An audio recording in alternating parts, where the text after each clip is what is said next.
Greetings, HCA. Hey, this morning I had the privilege of coming into our State House and being the chaplain of the day in the House of Representatives. So I appreciate Chuck Efstration, one of our HCA parents, for inviting me in.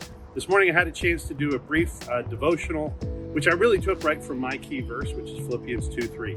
Do nothing out of selfish ambition or vain conceit, but in all things consider others before yourself.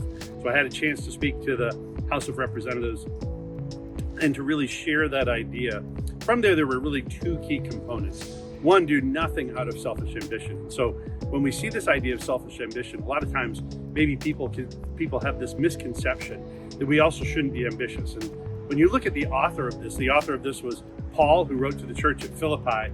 And we see here, he was a guy who was a very ambitious student. He was kind of the student of students, who was picked to be the heir apparent to the most known teacher from that day. He was also a well-traveled person on his missionary journeys around the whole world.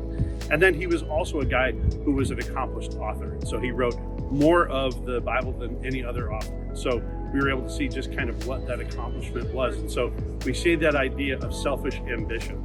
The second thing that we really see in there, in addition to selfish ambition, is that idea in all things. So in all things, we're meant to consider others before ourselves. And so when we understand that idea, we grasp the understanding that in all things, and that impacts the way that we live in our marriage, the way that we parent.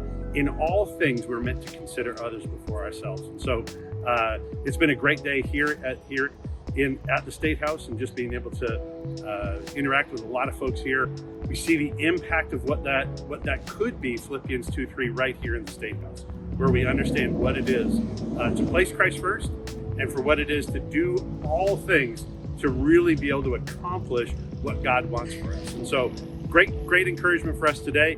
Hey, one big shout out to our girls basketball team, who will be playing this Friday for the state championship.